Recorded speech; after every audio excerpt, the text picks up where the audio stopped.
Good day, everyone. So, for today's topic, we will talk about the ecosystem. What is an ecosystem? An ecosystem is a complex system where living organisms interact with each other and their non-living environment as a functional unit. So, ang ecosystem po is like a unit or sabihin na natin isa siyang team ng living and non-living organisms na kung saan is nag-work sila together and also nag-share sila ng energy and ng resources para tulungan yung isa't isa mabuhay. Like, for example, yung fish pond. Diba sa fish pond, meron tayong fish, of course, example siya ng living organisms. Then, meron tayong water na non-living organisms. So, yung fish and yung water is nag-work sila together or nag-share sila ng resources para tulungan yung isa't isa na mabuhay. Another example is yung forest and yung backyard. So, meron tayong two components of ecosystem. First, we have biotic factors. So, biotic factors, these are all living or once living part of an ecosystem. For example, yung plants, yung animals, yung fungi, or yung microorganisms na bacteria. Next naman is yung abiotic factors. Ito naman yung mga non-living components ng ecosystem, which is yung water, yung air, yung sunlight, yung temperature, yung soil, and also yung nutrients. So, meron tayong 4 key characteristics. First, we have interaction.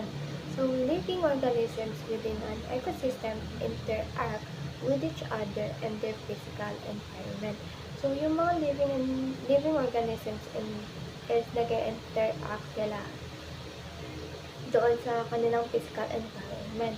So, example nito is yung dog and human. Diba yung dog is may bibigay siya ng companionship and loyalty doon sa human. Then yung human naman is nagpo-provide siya ng shelter and ng food doon sa dog. So, kumbaga meron silang both benefit from each other doon sa pag-interact nila. So, next we have energy flow. Energy flow through the ecosystem typically from sunlight to plants and then the consumers that eat plants or other animals.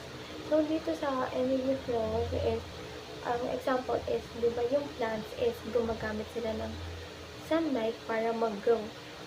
Then, yung animals naman, kinakain nila yung plants para makakuha sila ng energy. Then, next, meron tayong nutrient cycling. So, matter and nutrients are recycled and reused within the ecosystem, sustaining life. So, here sa nutrient cycling, example is yung, di ba, yung dahon. Kapag yung dahon is nalaglag doon sa lupa, nade-decompose siya and bumabalik siya bilang nutrients sa lupa. Pag naging nutrients siya sa lupa, syempre, yung mga halaman doon, matutulungan niya na mag-grow. Gets? Last one is yung interdependence. So, all parts of the ecosystem are interconnected. Changes in one part can affect others, demonstrating a network of interdependence. So, here po sa interdependence, para siyang cycle na pag may nabagong isa, syempre, malaking epekto sa lahat na yun. Like, for example, yung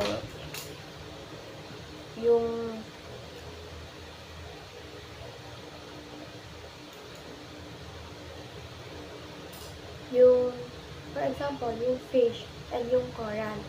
Diba yung fish is nakakuha siya ng tirahan and also ng food doon sa coral. Then yung coral naman is nakukuha niyang benefit doon sa fish is nalilinisan siya and also nakakakuha din siya ng nutrient doon sa fish. So, kapag namatay ang coral, Siyempre, ang magiging effect nun is yung fish is mawawalan ng tiraan and also ng food. Or pwede rin na yung fish is umalis or tumira na sa iba. Yes, yun. Next is yung feeding relationships. So, feeding relationships in an ecosystem are the connections that describe how energy flows through organisms categorized into producers, consumers, and decomposers. So, dito po sa feeding relationships is pinapakita kung paano yung mga living things is nakakakuha ng energy sa pagkain or yung sila yung kinakain. Like, get energy by eaten or being eaten. Like, ito na ngayon na key components of feeding relationships. So, first, meron tayong producers or yung autotrophs. So, organisms that create their own food typically through photosynthesis using sunlight as an energy source. So, example natin dyan is yung plants. Diba, yung plants is gumagamit siya ng sunlight as energy para makapag-produce ng own food niya through photosynthesis. Kumbaga dito sa producers, sila nga yung gumagawa ng sarili nilang pagkain gamit ang photosynthesis. Next is yung consumers or yung tinatawag nating heterotrophs. Ito naman po yung mga organisms that obtain energy by consuming other organisms. Ito naman po sa consumers, sila naman po yung mga organisms na nabubuhay sa pagkain ng ibang living organisms. So, meron tayong rates of consumers.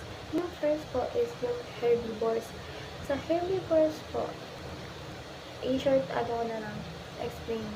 Yung herbivores po, ito po yung mga plant eaters. Like for example, yung cow, di ba kumain siya ng grass? Kumbaga dito sa herbivores po, ito yung mga kumakain ng plants and also nakakapag-produce. Next, meron tayong carnivores. Sa carnivores, ito naman po yung mga meat eaters. Example, yung lion, di ba? Kinakain niya yung zebra. Dito naman po sa carnivores, ito naman po yung kumakain sila ng other animal. Then yung last is yung omnivores. Ito naman po yung kumakain ng both plants and meats. Example, tayong human. Diba kumakain na tayo ng fruits, ng vegetables, and also ng meat. And lastly, meron tayong decomposers. Organisms like fungi and bacteria break down dead organic matter in waste, returning essential nutrients to the ecosystem for producers to use again. Like for example po, di ba yung mga living things na namatay na, or kunwari, example, yung dead plants and yung mga animals, na-recycling po sila, or recycling nutrients po doon, recycling nutrients into ecosystems, like po yung mga fungi or yung mushrooms. Kumbaga, yung mga half-dead stuff po is na-return sila as or into nutrients po. And yun lang po. Thank you!